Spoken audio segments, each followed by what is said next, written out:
Okay, so tell me a little bit about yourself and how you got involved in the disability community. Sure. My name is Deborah Lynam. I live in New Jersey, and I have three children who received special education services when they were in our local public school. And two of my boys are dyslexic, and I learned a lot over the years, kind of learning how to advocate for their needs in the public school setting, and became really interested in issues related to literacy and learning disabilities, and and to seek out opportunities for myself professionally that would allow me to kind of use the skill set that I was building, helping my own children in spaces where I was interacting with school officials and other parents and families around these issues on and learning in schools. Mm-hmm. Yeah. So tell me a little bit about your involvement with this decoding dyslexia. What's that all about? Mhm. Sure, sure. So, gosh, over 10 years ago now, I was working for Jersey's Parent Training and Information Center. It's every state has a federally funded center that families can turn to when they have questions or need information about the special education process in their schools. So I was working for our center in New Jersey, and I came contact with a lot of other families that were dealing with learning disability issues. And that just happened to be the issues that my own children were dealing with. So in meeting these other families, we started talking about how challenging it was to get reading services for dyslexia in our public schools. And through those conversations, we sort of united as a little group of parents that were meeting regularly and kind of discussing what was happening in our local districts and as well as across the state in general. And we just kind of united under this title of Decoding Dyslexia New Jersey. And we started a Facebook group and just used it as a way to get other families to kind of come together and talk about these issues. And it kind of caught on in the state. We got a little local press, a couple of newspaper articles written about the work that we were doing. There was some legislation happening that we were able to amplify and have parents come forward and share their stories and kind of talk out in support of some of the legislative language that was in these bills. And it caught on from there. Other parents in different states caught wind of these little local articles, and they would reach out to us and say, hey, we want to do something similar in our state. And it just started to snowball from there. As we were getting more work done in our own state, we were getting more and more questions from parents in other states about how to do similar type of awareness work. There, kind of this concept of decoding dyslexia was born. It's in 50 states now across the country. It's also international. There are quite a few groups in Canadian provinces and in other countries across the world. And it's really, it is a grassroots movement. It's not organization. There's not like a national leadership structure or anything like that. It is a state-based or local-based grassroots effort. And in every place where one of these kind of groups is operating, it's run different.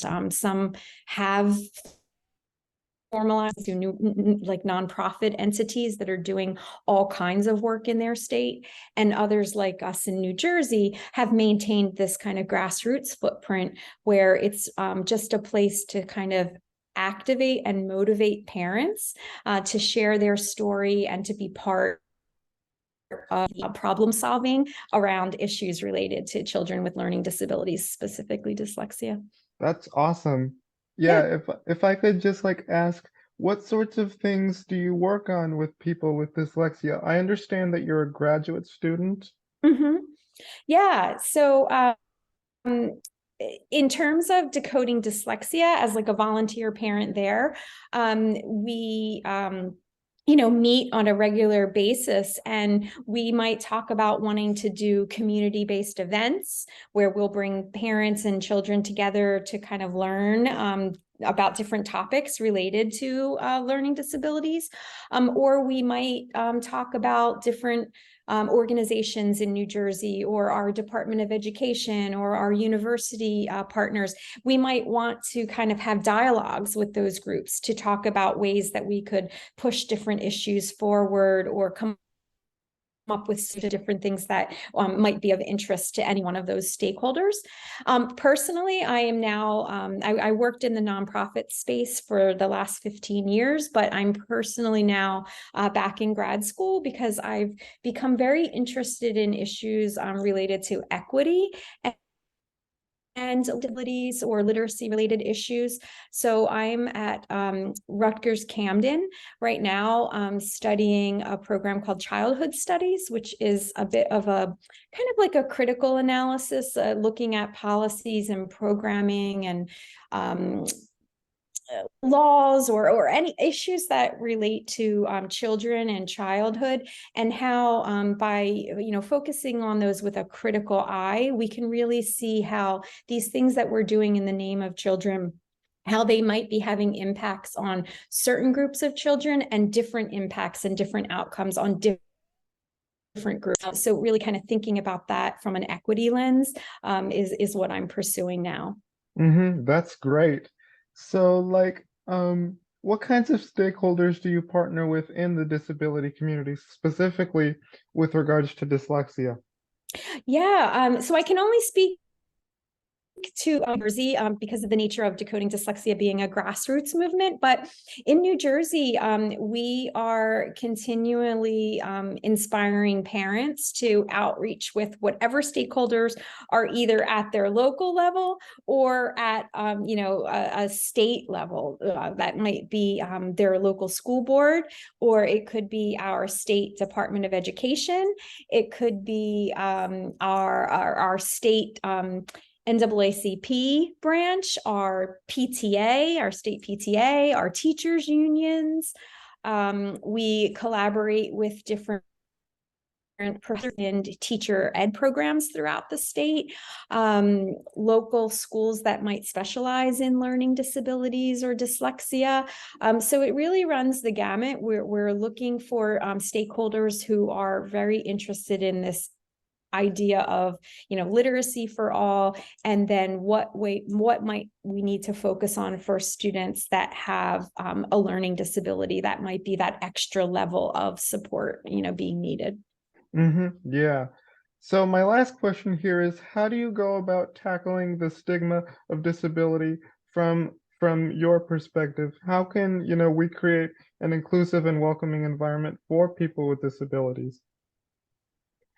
Yeah, stigma, that's an interesting question. I think I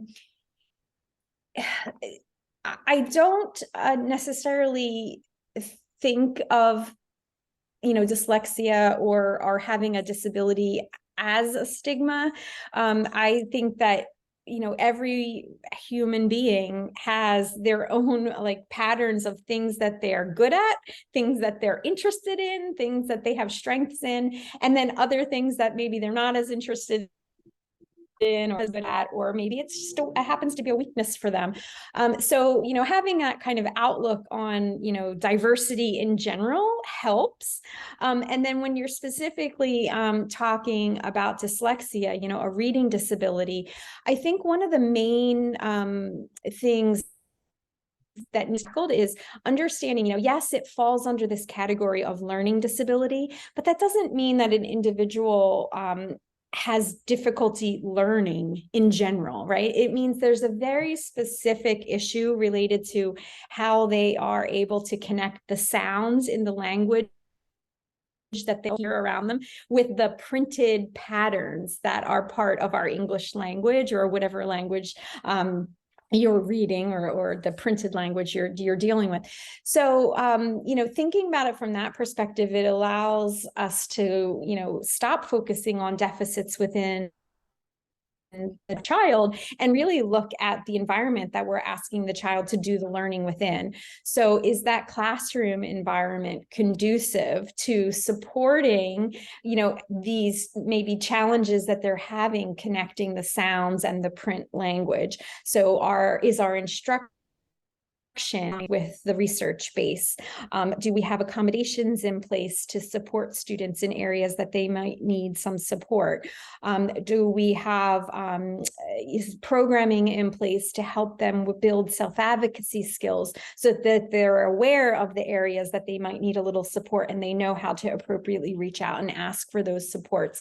So I think of it more about, number one, I don't think there should be a stigma because we're just talking about diversity of the human experience. And then number two, specifically around dyslexia, I see it more being a problem with the fit that we're putting that learner. So if we can really focus on, anytime there are maybe weaknesses, it has more to do with there being a bad fit for that student.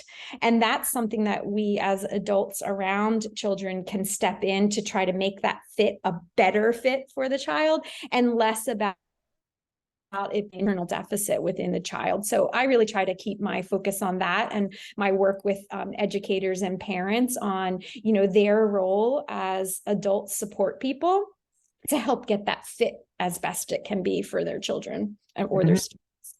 Mm-hmm. Yeah, that's really important.